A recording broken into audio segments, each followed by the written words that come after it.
بہت آسان تھی۔ وہ کم سے کم اس کے لیے اسے کسی فلسفر کے گدھوں اور کتوں والے اقوال زیر نہیں پڑھنے پڑے تھے۔ عائشہ کی بھی سمجھ میں آ گئی تھی، مگر یہ مجھے نہیں بتاتی۔ ٹھیک کرتی ہوں، یہ تمہارا گفٹ ہے اور تمہیں خود نکالنا ہے۔ تحفہ خوشی کے لیے ہوتا ہے۔ اگر تم اسے خود بوجھ کر نکالو گی تو تمہیں اصلی خوشی ہوگی، ورنہ توڑ کر بھی نکال سکتی ہو، عائشہ نے کہا۔ عائشہ ٹھیک کہہ رہی ہے۔ ویسے یہ پہیلیاں کون لکھتا ہے؟ عبد الرحمن کے پاس ہر کام کے لیے بہت سے بندے ہوتے ہیں، اس نے کسی سے لکھوائی ہوگی، بہارے نے شانے اچکا کر کہا۔ گویا عبد الرحمن سے بہت محبت و عقیدت کے باوجود اس کا خیال تھا کہ وہ اس نے خود نہیں لکھی تھی، تو پھر شاید ڈولی نے۔ بہارے بہت مہارت سے سفید پھولوں کی لڑی کو سبز ٹہنی پر لپیٹ رہی تھی، یہاں تک کہ سبز رنگ ایک سفید جھلکدار حلقے میں تبدیل ہو گیا، تو اس نے دونوں ہاتھوں سے وہ تاج حیا کے سر پر رکھا، بہارے گل اور عائشہ گل کی طرف سے۔ اس نے مسکراتے ہوئے سر پہ پہنے تاج کو چھوا۔ مری میں ایسے تاج بکثرت ملتے تھے، مگر ان میں سے کوئی بھی تاج اتنا خوبصورت نہ تھا، کوئی تاج اتنا خوبصورت ہو بھی نہیں سکتا تھا۔ بہارے اب پزل باکس اور سوئی دھاگا احتیاط سے اپنی گلابی زنبیل میں رکھ کر عائشہ کے ساتھ کام کروانے لگی۔ اس نے بھی اٹھنا چاہا، مگر عائشہ نے روک دیا۔ تم مہمان ہو اور تمہاری طبیعت بھی ٹھیک نہیں ہے، جب ٹھیک ہو جائے گی تو کروا لینا۔ پھر کام ختم کر کے بہارے نے چٹائی بچھائی اور بڑی باسکٹ سے پانی کی بوتل نکال کر حیا اور عائشہ کے ہاتھ دھلائے، پھر لنچ باکسز کھول کر چٹائی پر رکھنے لگی۔ یہ تلی ہوئی مچھلی ہے، یہ سلاد ہے اور یہ مرغابی کا سالن ہے۔ کھانا ابھی تک گرم تھا اور اس کی خوشبو بہت اشتہا انگیز تھی۔ اسے یاد تھا شروع میں وہ اور ڈی جے ترک کھانے سے کتنی متنفر ہو گئی تھی، مگر چند ہی روز بعد ان کو ترک کھانے سے اچھا کوئی کھانا نہیں لگتا تھا۔ یوں سنسان جنگل میں درختوں کے بیچ میں زمین پہ بیٹھے ٹھنڈی سی دوپہر میں وہ اس کا پہلا کھانا تھا، استنبول کی چہل پہل اور ہنگامہ خیز زندگی سے دور ایک تنہا جزیرے پہ، جہاں وہ خود کو فطرت کے زیادہ قریب محسوس کر رہی تھی۔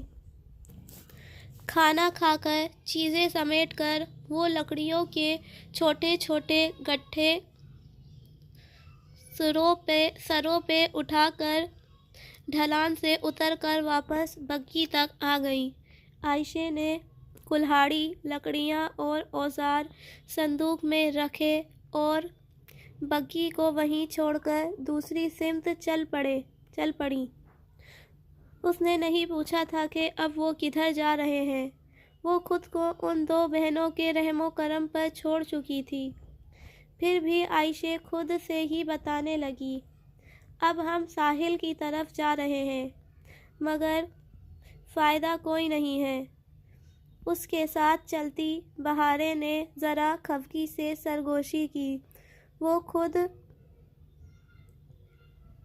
وہ جو دونوں پہلوؤں سے میکسی ذرا اٹھا کر چل رہی تھی، ذرا چونکی۔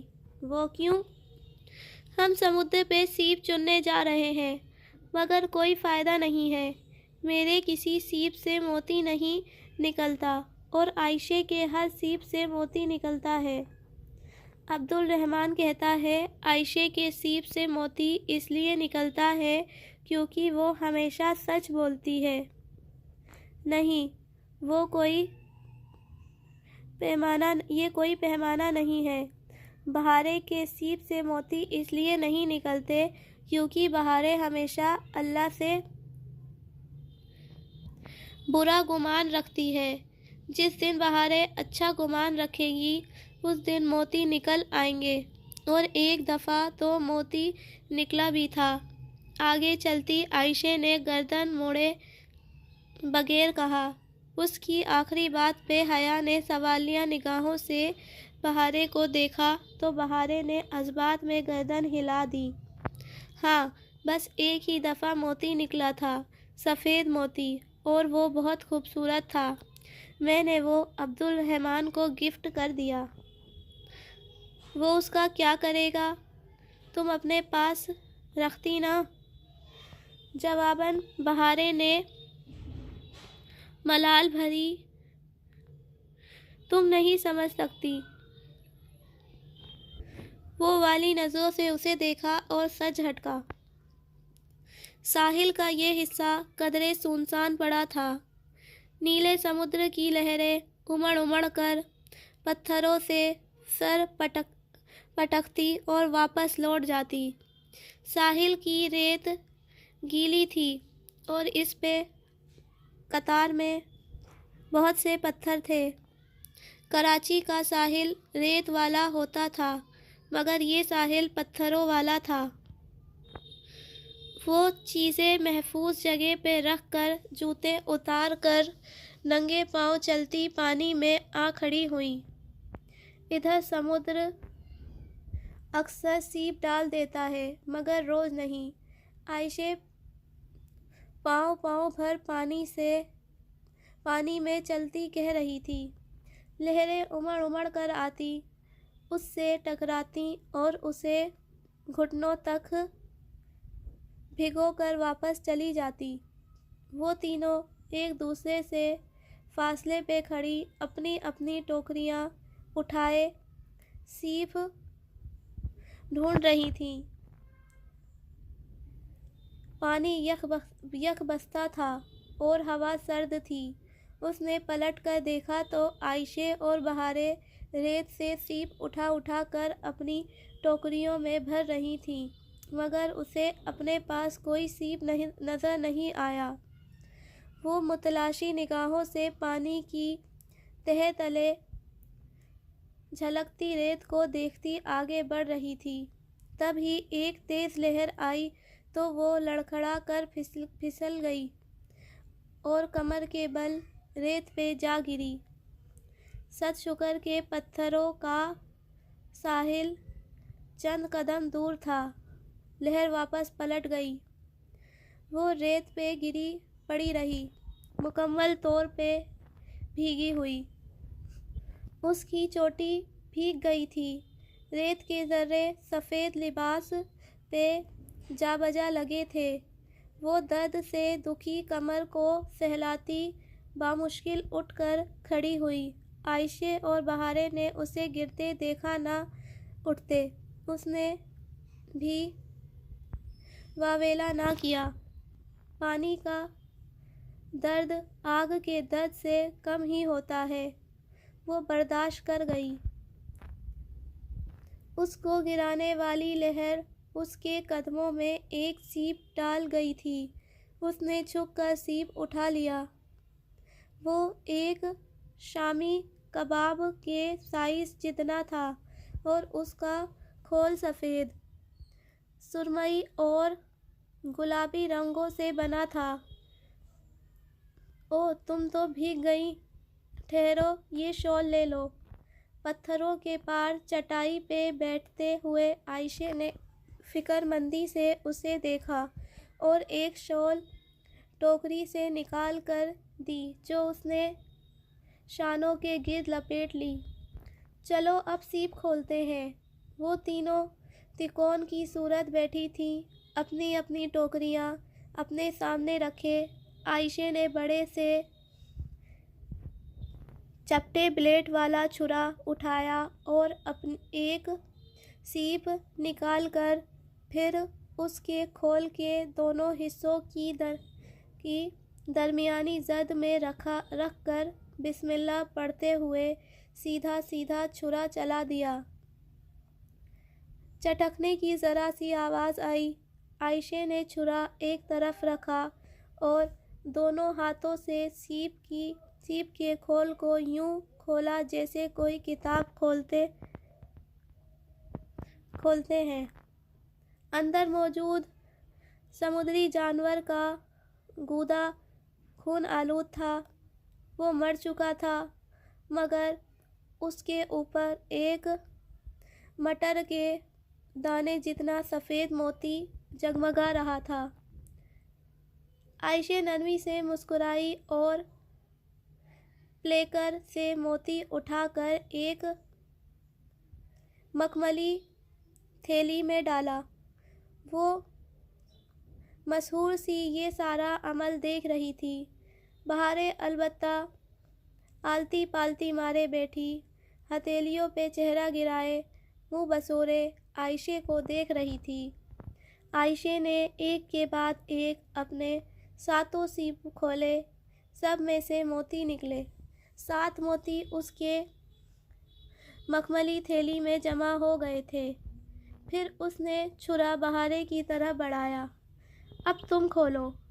بہاریں نے بے دلی سے چھرا پکڑا اور ایک ایک کر کے اپنے 5 سیپ کھولے۔ ان کے اندر سوائے خون آلود مولیکس کے کچھ بھی نہ تھا۔ کوئی بات نہیں، 7 تو نکل آئے ہیں، یہ بھی تمہارے ہیں۔ عائشہ نے نرمی سے اس کا گال تھپ تھپایا۔ وہ خفا خفا سی بیٹھی رہی۔ حیا نے چھرا پکڑا اور سیپ کے دونوں حصوں کی زرد میں رکھا، پھر دل مضبوط کر کے چھرا چلایا۔ لمحے بھر کو اسے یوں لگا جیسے اس نے کسی نرم سے گوشت کو کاٹ دیا ہو۔ بہاریں اور عائشہ منتظر سی اسے دیکھ رہی تھی۔ اس نے سیپ کے دونوں حصوں کو پکڑے رکھے، کسی کتاب کی طرح اسے کھولا۔ سمندری جانور کے خون آلود لوتھڑے کے سوا سیپ میں کچھ نہ تھا۔ وہ موتی سے خالی تھا۔ اس نے بہاریں کی سی بے بسی سے سیپ ایک طرف ڈال دی۔ تم دونوں نے پہلے سے سوچ لیا تھا کہ تمہارے موتی نہیں نکلے گا۔ کل سے تم اچھے گمان کے ساتھ سیپ چنو گی۔ عائشہ نے بے بسی سے انہیں دیکھ کر کہا۔ وہ دونوں یوں ہی خفا خفا سی بیٹھی رہیں۔ رات بےوقدا پہ سیاہ چادر تان چکی تھی، جس میں جھلملاتے سے تارے ٹکے تھے۔ اس کے کمرے کی کھڑکی کے جالی دار پردے ہٹے ہوئے تھے اور ان سے مکیش کے وہ سیاہ چادر صاف دکھائی دے رہی تھی۔ وہ گردن تک کمبل ڈالے پہلو کے بل لیٹی تھی۔ لمبے بال تکیے پہ بکھرے تھے، نگاہیں کھڑکی سے نظر آتے آسمان پہ ٹکی تھیں۔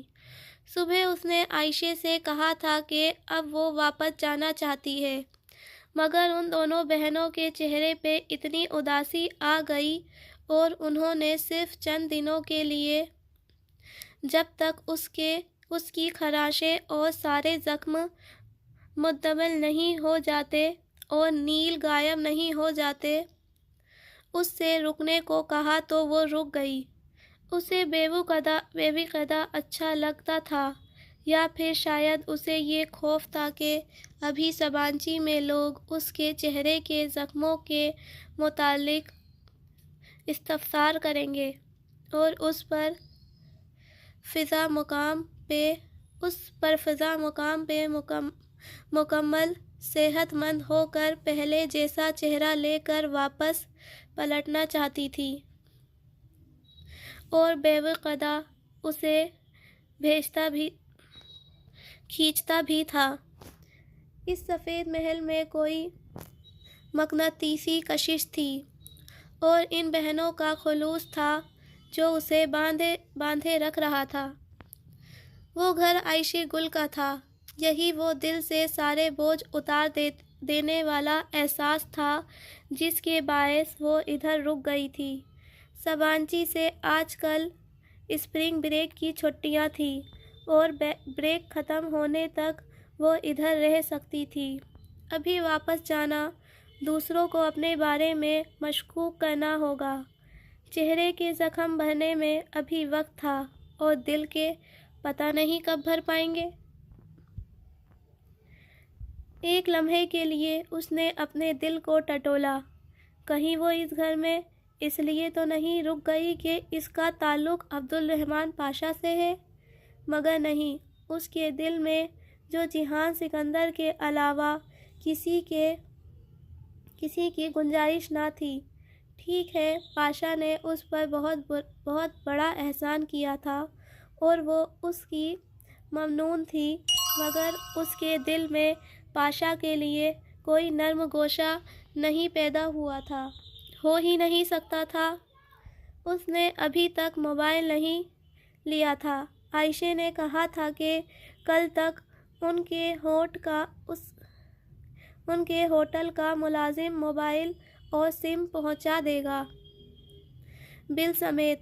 اس نے ابا سے کچھ پیسے عائشہ کے اکاؤنٹ میں منگوا لیے تھے تاکہ وہ اپنے اخراجات خود اٹھا سکے۔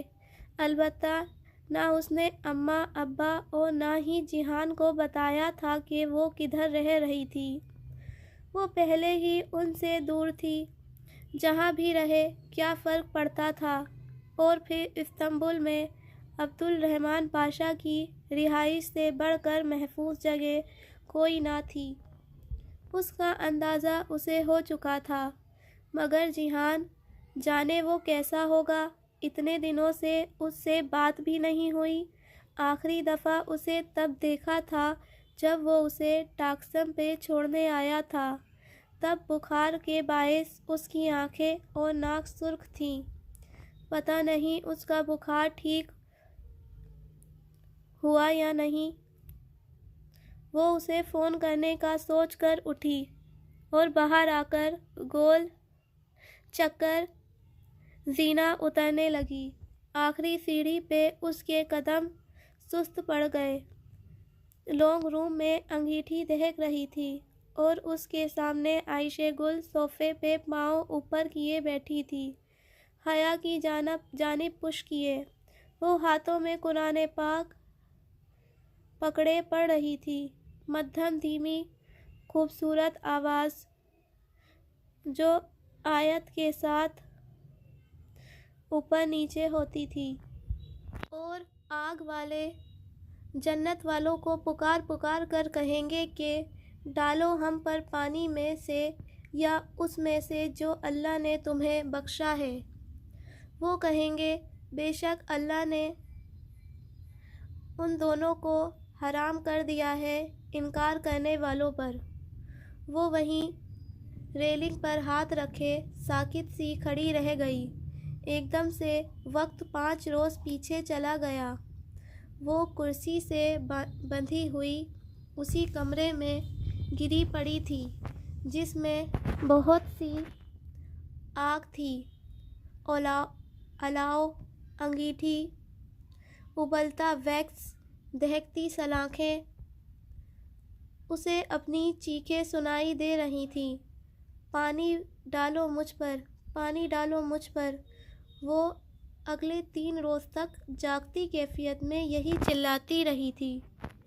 عائشہ اسی طرح پڑھ رہی تھی، بے شک اللہ نے ان دونوں کو حرام کر دیا ہے انکار کرنے والوں پر۔ وہ لوگ جنہوں نے اپنے دین کو شغل اور کھیل بنا لیا تھا۔ اور بے دم سی ہو کر وہیں آخری سیڑھی پر بیٹھتی چلی گئی۔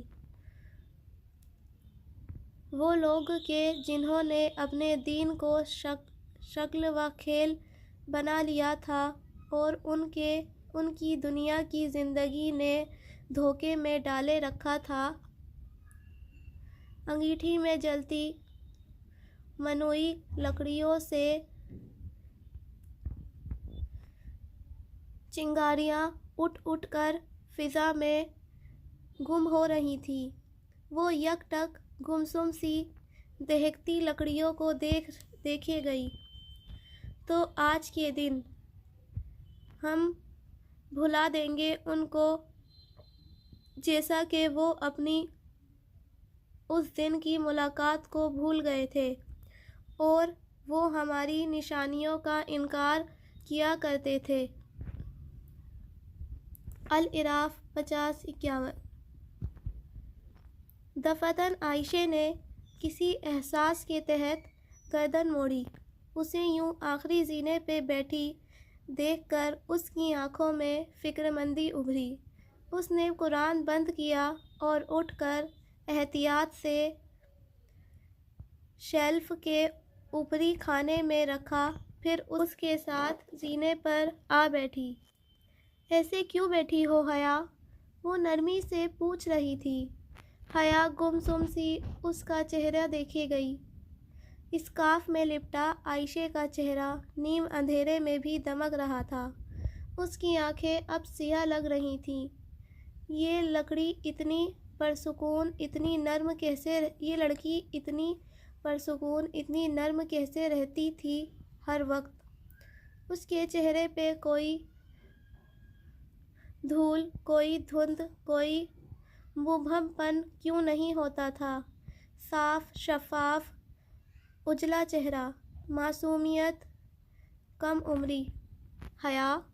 اس نے دھیرے سے حیا کی بند مٹھی پہ اپنا ہاتھ رکھا۔ حیا نے چہرہ ذرا سا پھیرا تھا۔ اس سے روشنی نہیں دیکھی جا رہی تھی۔ اس کی آنکھیں اندھیرے کی بہت عادی ہو چکی تھیں۔ یہ دنیا دھوکے میں کیسے ڈالتی ہے عائشہ؟ وہ اب بالکل بھی اسے نہیں دیکھ رہی تھی۔ وہ الاؤ کو دیکھ رہی تھی جس سے سرخ دانے اڑ اڑ کر فضا میں تحلیل ہو رہے تھے۔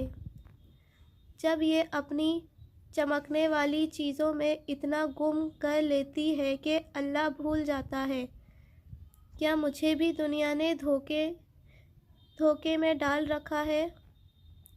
پہلی دفعہ دھوکہ انسان بھول پن میں کھاتا ہے، مگر بار بار کھائے تو وہ گناہ بن جاتا ہے، اور اگر کسی احساس ہونے کے بعد نہ کھائے تو اسے ایک بار یاد سمجھ کر بھول جانا چاہیے اور زندگی نئے سرے سے شروع کرنی چاہیے۔ نئے سرے سے؟ ایسے یو ٹرن لینا آسان ہوتا ہے کیا؟ انسان کا دل چاہتا ہے کہ وہ خوبصورت لگے، خوبصورت لباس پہنے۔ کیا یہ بری بات ہے؟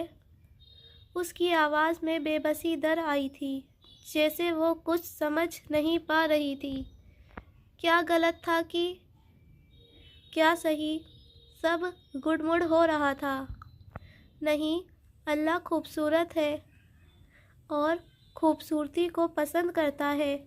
یہ چیزیں زندگی کا حصہ ہونی چاہیے، مگر ان کو آپ کی پوری زندگی نہیں بننا چاہیے۔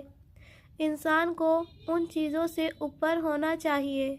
کچھ لوگ میری طرح ہوتے ہیں جن کی زندگی لکڑی کے کھلونے بنانے، مچھلی پکڑنے اور سچے موتی چننے تک محدود ہوتی ہے، اور کچھ لوگ بڑے مقاصد لے کر جیتے ہیں، پھر وہ چھوٹی چھوٹی باتوں کو لے کر پریشان نہیں ہوتے۔ حیا نے غیر ارادی طور پہ ایک نگاہ اپنے کندھے پہ ڈالی جہاں آستین کے نیچے ہو لکھا تھا۔ اور جن کی زندگی میں بڑا مقصد نہ ہو وہ کیا کریں؟ وہی جو میں کرتی ہوں، عبادت۔ ہم عبادت کے لیے پیدا کیے گئے ہیں، سو ہمیں ہر کام کو عبادت بنا لینا چاہیے۔ عبادت صرف روزہ، نوافل اور تسبیح کا نام نہیں ہوتا، بلکہ ہر انسان کا ٹیلنٹ بھی اس کی عبادت بن سکتا ہے۔ میں بہارے کے لیے پھولوں کے ہار اور آنے کے لیے کھانا بناتی ہوں۔ میری یہ صلہ رحمی میری عبادت ہے۔ میں پزل باکس اور موتیوں کے ہار بیچتی ہوں۔ میرا یہ رزق تلاشنا میری عبادت ہے۔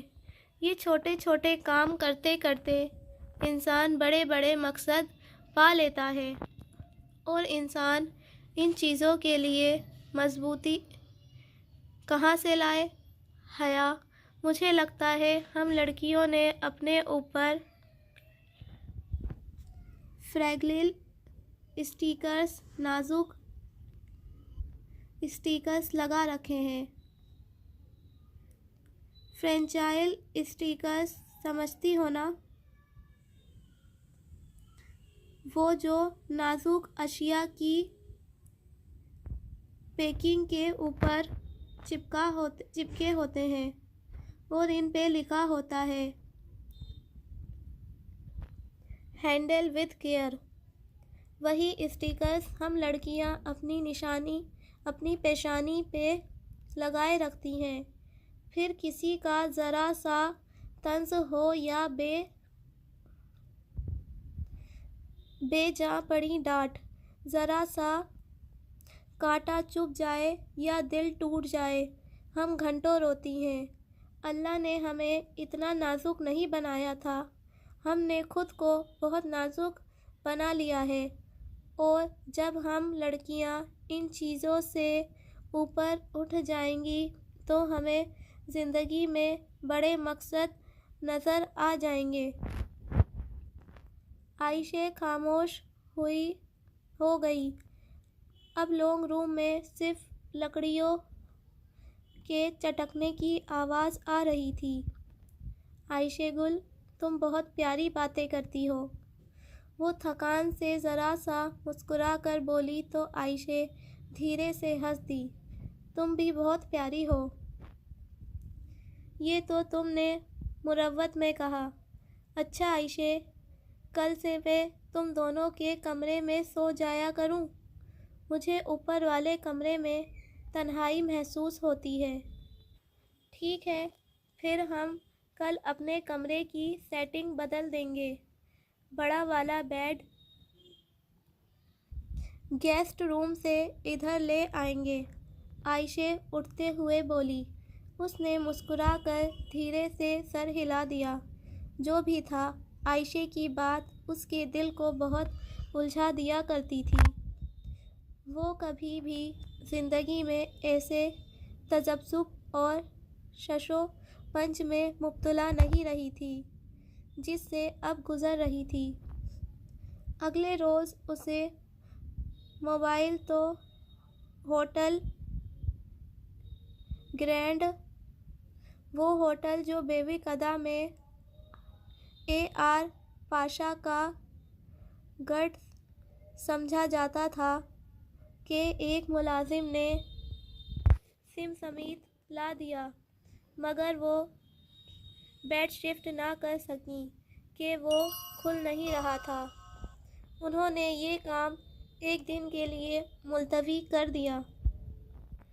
سو رات کو جب وہ سونے لیٹی تو اوپر اپنے کمرے میں اکیلی ہی تھی۔ آنکھیں بند کرتے ہی اس کے ذہن کے پردوں پہ وہی رات، دہکتی سلاخیں اور بھڑکتا الاؤ چھانے لگا تو وہ مضطرب سی اٹھ بیٹھی۔ وہ رات اس کا پیچھا نہیں چھوڑتی تھی۔ ہیلو، اس نے فون کان سے لگایا۔ حیا، میجر احمد۔ وہی بھاری، خوبصورت، شائستہ آواز۔ اس نے گہری سانس لی۔ یہ لوگ اس کا پیچھا نہیں چھوڑیں گے۔ وہ جتنا ان کو پرے دھکیلے وہ اس کا سائے کی طرح تعقب کرتے رہیں گے۔ کہیے، کس لیے فون کیا ہے آپ نے؟ اس کی آواز میں خود بخود رکھائی در آئی۔ یہ پوچھنا بے سود تھا کہ میجر احمد کو اس کا نمبر کیسے ملا، اور فون بند کرنا بھی بے سود تھا۔ وہ پھر فون کر لے گا اور کرتا ہی رہے گا۔ اسے کسی اور طرح سے اب ڈیل کرنا ہوگا۔ کیا ہم کچھ دیر کے لیے بات کر سکتے ہیں؟ اس کی آواز بوجھل تھی، تھکان سے بھری، غم سے لبریز، اداس، متفکر۔ حیا نے لمحے بھر سوچا۔ اس کا ذہن چند خیالات کو ترتیب دینے لگا تھا۔ دیکھیں میجر احمد، اس نے سوچ سوچ کر کہنا شروع کیا، اگر تو آپ کوئی ایسی بات کرنا چاہتے ہیں جو کسی شادی شدہ عورت سے کرنا غیر مناسب ہے تو مت کیجیے، لیکن اگر آپ کوئی باہمی مفاد کی بات کرنا چاہتے ہیں تو میں آپ کو سن رہی ہوں۔ وہ چند لمحے خاموش رہا، پھر اس کی آواز فون میں ابھری، مجھے اس بات کا بہت افسوس ہے جو آپ کے ساتھ ہوا۔ وہ ایک دم بالکل ساکت ہو گئی۔ اس کے اغوا کی خبر پھیل چکی تھی۔ تو کیا وہ سب راز نہیں رہا؟ ایک بوجھ سا اس کے دل پہ آن گرا تھا۔ فکر نہ کریں، پاکستان میں کسی کو علم نہیں ہوا۔ وہ اس کے لہجے پہ غور کرنے لگی۔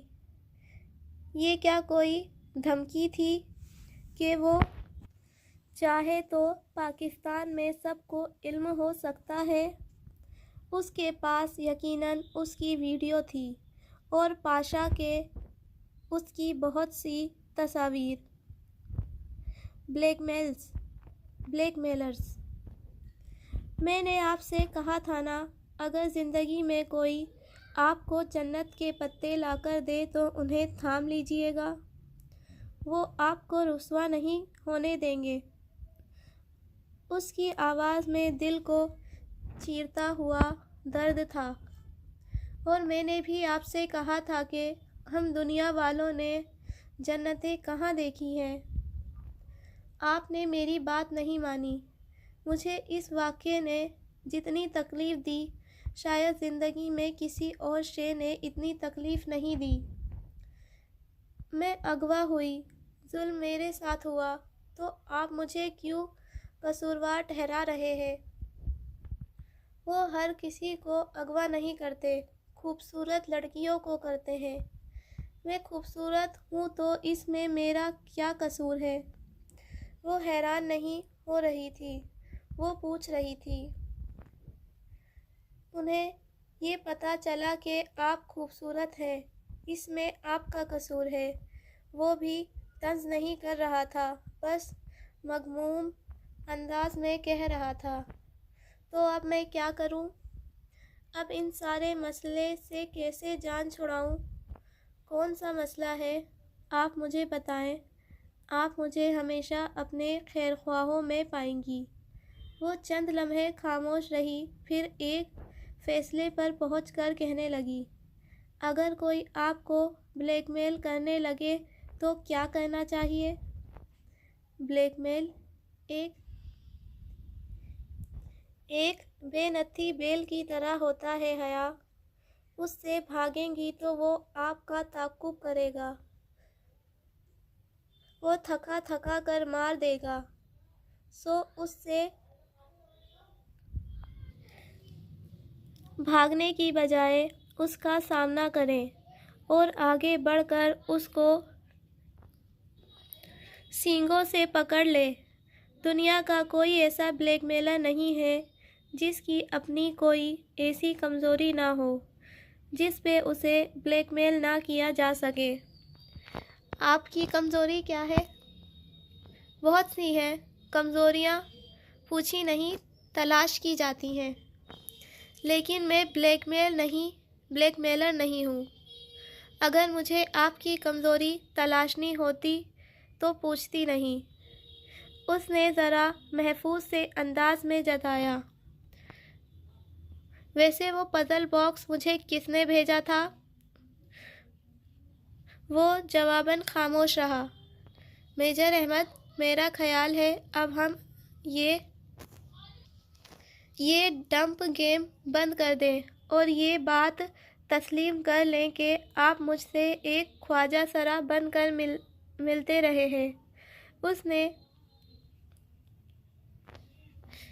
پنکی کے بجائے خواجہ سرا کہنا مناسب سمجھا۔ میں تسلیم کرتا ہوں۔ آپ پنکی تھے، مگر ڈولی کون تھا؟ ARP کی ماں نے بتایا تو تھا آپ کو۔ کیا میں نے کبھی ڈولی کا اصلی چہرہ دیکھا ہے؟ نہیں، آپ اسے نہیں جانتی۔ وہ باکس مجھے ڈولی نے بھجوایا ہے، مگر اس کی پہلی وہ کس نے لکھی تھی؟ کون لکھتا ہے یہ پہلیاں؟ کیا آپ لکھتے ہیں؟ وہ خاموش رہا۔ میجر صاحب، مجھے سچ سچ بتا دیں۔ ویسے میں جانتی ہوں کہ وہ آپ ہی لکھتے ہیں۔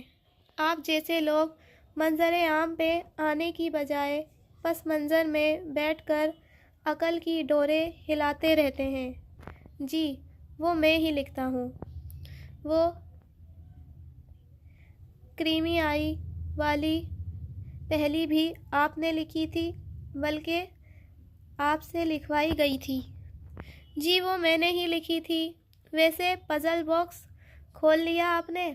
اس نے پہلی دفعہ میجر احمد کی آواز میں سرسری سا تجسس محسوس کیا۔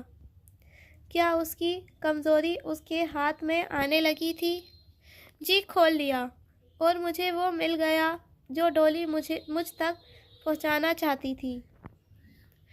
وہ بالوں کی لٹ انگلی پہ لپیٹتی بڑے اطمینان سے کہہ رہی تھی۔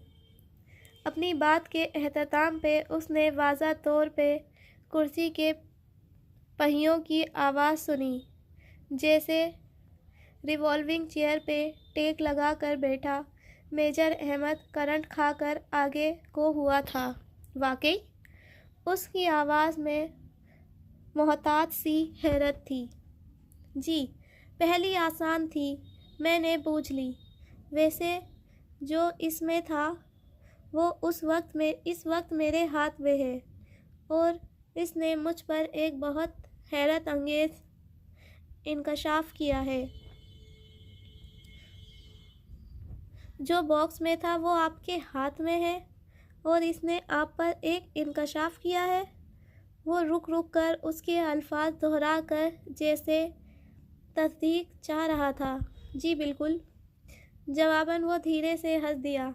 نہیں، آپ نے ابھی تک وہ باکس نہیں کھولا۔ لیکن مجھے آپ کا یوں ذہن استعمال کر کے مجھے گھیر کر کچھ اگلوانے کی کوشش اچھی لگی۔ حیا نے تلملا کر موبائل کو دیکھا۔ اسے کیسے پتہ چلا کہ وہ جھوٹ بول رہی ہے؟ اچھا، مجھے نیند آ رہی ہے، وہ ذرا بیزاری سے بولی۔ آپ بے شک سو جائیں، مگر پلیز فون بند مت کیجیے گا۔ وہ جیسے التجا کر رہا تھا۔ جب میں کچھ بولوں گی نہیں تو آپ کیا سنیں گے؟ میں آپ کی خاموشی سنوں گا۔ میں سو رہی ہوں، بائے۔ اس نے تکیے پہ سر رکھے ہوئے جان چھوڑو والے انداز میں کہا، مگر پھر اس نے واقعی موبائل بند نہیں کیا۔ ایک ہاتھ سے فون کان سے لگائے، دوسرا بازو آنکھوں پہ رکھے۔ وہ کب سو گئی اسے علم نہیں ہوا۔ صبح اٹھتے ہی اس نے موبائل چیک کیا تو میجر احمد کی کال کا دورانہ 3 گھنٹے اور 20 منٹ لکھا آ رہا تھا۔ وہ دم بخود رہ گئی۔ اس نے تو بامشکل 10 منٹ میجر احمد سے بات کی تھی، تو کیا 3 گھنٹے وہ اس کی خاموشی سنتا رہا تھا؟ عجیب آدمی تھا یہ بھی۔ پھر جس روز اس نے عائشہ کے ساتھ ان دونوں بہنوں کے کمرے کی سیٹنگ تبدیل کرنے کا پروگرام بنایا، اس صبح اس نے جیحان کو اپنے نمبر میسج کر دیا بغیر کسی بات کے۔ جب وہ عائشہ کے ہمراہ بڑا بیڈ اندر رکھ کر اور چھوٹا بیڈ باہر نکال کر شاور لینے کے بعد تولیے کے ساتھ بال تھپتھپا کر سکھاتی باہر آئی تو بیڈ پر رکھا اس کا موبائل بج رہا تھا۔ جیحان کالنگ۔ اماں سے جب اس نے جیحان کا نمبر لیا تھا تو صرف موبائل میں محفوظ ہی نہیں کیا بلکہ زبانی یاد بھی کر لیا اگر کبھی دوبارہ۔ السلام علیکم۔ اس نے ایک دلنشین مسکراہٹ کے ساتھ فون کان سے لگایا۔ دوسرے ہاتھ سے وہ تولیہ نرمی سے گیلے بالوں میں رگڑ رہی تھی۔ وعلیکم السلام، کیسی ہو؟ وہ بھی دوسری طرف سے جیسے بہت اچھے موڈ میں تھا۔ بہت اچھی، اور تم؟ جیسا پہلے تھا۔ اور تم نے فون ٹھیک کروا لیا؟ ممی کہہ رہی تھی تمہارا فون خراب ہو گیا تھا۔ ہاں، بہت کچھ خراب ہو گیا تھا۔ ویسے ابھی 1-2 روز پہلے نیا فون لیا ہے۔ وہ تولیہ کرسی کی پشت پر ڈالتے ہوئے بولی۔ پھر تو بہت جلدی نمبر دے دیا تم نے۔ مجھے توقع نہیں تھی کہ کسی کو مجھ سے بات کرنے کی جلدی ہوگی، اس لیے۔ اچھا، اپنے طنز چھوڑو، مجھے بتاؤ تم روم میں ہو؟ میں ذرا مضافات میں آیا ہوا تھا۔ تمہارے کیمپس سے 10 منٹ کی ڈرائیو پر ہوں۔ چلو پھر ساتھ لنچ کرتے ہیں۔ اسی پل عائشہ کچھ لینے کمرے میں داخل ہوئی تو اس کے چہرے کے تاثرات دیکھ کر رک گئی۔ وہ متذبذب سی فون پہ کہہ رہی تھی، نہیں، میں ابھی کیمپس۔ تو عائشہ نے لمحے بھر کو غور سے اسے دیکھا، پھر جیسے سمجھ کر سر ہلاتی آگے آئی اور رائٹنگ ٹیبل پر رکھے مگ میں سے پین نکالا۔ نوٹ پیڈ کے اوپری صفحے پہ کچھ لکھ کر اس نے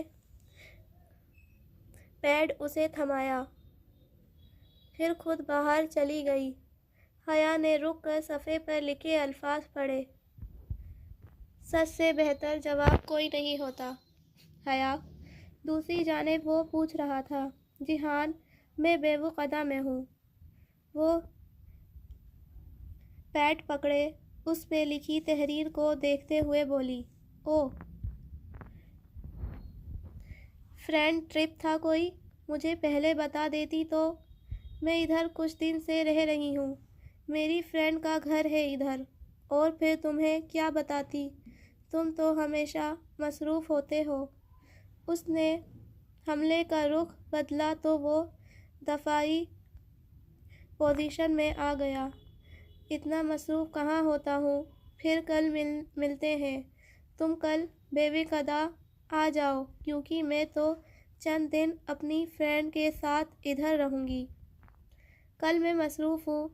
اچھا، پھر پرسوں؟ میں اگلا سارا ہفتہ مصروف ہوں۔ تم اپنی فرینڈز کے ساتھ انجوائے کرو، میں کام کرتا ہوں۔ اللہ حافظ۔ اس نے ٹھک سے فون رکھ دیا تھا۔ جیحان، اس نے جھنجھلا کر موبائل کان سے ہٹایا۔ اس شخص کا کوئی پتہ نہیں چلتا تھا کہ اسے کب کیا برا لگ جائے۔ باہر سے بہاریں پھر سے آوازیں دینے لگی تھیں، حیا، یہ کریم آئی کیا ہے؟ کوئی ہنٹ دے دو۔ جو بوجھے گا گفٹ اسی کا ہوگا۔ اس نے جواباً زور سے آواز دی۔ بہاریں فوراً خاموش ہو گئی۔ عبدالرحمن کا تحفہ کسی دوسرے سے شیئر کرنے کا تصور بھی اس کے لیے سوہانح روح تھا۔ اس صبح وہ ابھی گہری نیند میں تھی جب اس کا موبائل اچانک بجنے لگا۔ چمکتی اسکرین پہ جیہان کا نام جل بجھ رہا تھا۔ اس نے خمار آلود سا ہیلو کہتے ہوئے فون کان سے لگایا۔ میں فیری سے بے قدا آ رہا ہوں، تم پورٹ پہ پہنچ جاؤ۔ کیا؟ وہ ایک جھٹکے سے اٹھ بیٹھی۔ تم آ رہے ہو؟ اس کے لہجے میں سارے زمانے کی خوشی در آئی تھی۔ ہاں، میں نے سوچا بندے کو اتنا مصروف بھی نہیں ہونا چاہیے، وہ ہنس کر بولا۔ وہ لحاف پھینک کر باہر کو بھاگی۔ عائشہ کچن میں کام کرتی نظر آ رہی تھی۔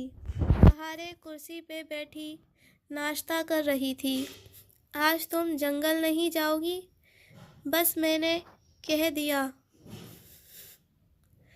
حلیمہ آنٹی نے کہا تمہیں پورا سبق دوبارہ یاد کرنے کی ضرورت ہے۔ مگر عائشہ، بہاریں نے منہ بسور کر پلیٹ پڑے ہٹایا۔ عائشہ، مجھے پورٹ جانا ہے۔ وہ بھاگتی ہوئی چوکھٹ پہ آن کھڑی ہوئی۔ میرا کزن آ رہا ہے استنبول سے۔ ٹھیک ہے، پھر ہم پہلے پورٹ چلے جائیں گے۔ ٹھیک۔ وہ اپنی خوشی چھپاتی تیار ہونے واپس بھاگ گئی۔ 2 روز قبل حلیمہ آنٹی نے عائشہ کے ہاتھ اس کے لیے ایک مہرون رنگ کا شیشوں کے کام والا کرتا بھجوایا تھا۔ اس نے نیلی جینس پہ وہی گھٹنوں تک آتا کرتا پہن لیا اور گیلے بال کھلے چھوڑ دیے۔ کندھوں پہ اس نے عائشہ کا مہرون پوچا پہن لیا تھا۔ بہاریں کو حلیمہ آنٹی کے پاس چھوڑ کر وہ دونوں فیری پورٹ پہ آ گئیں۔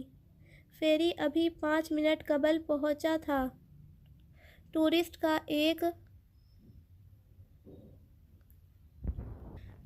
بحر بیکرا ان سے اتر رہا تھا۔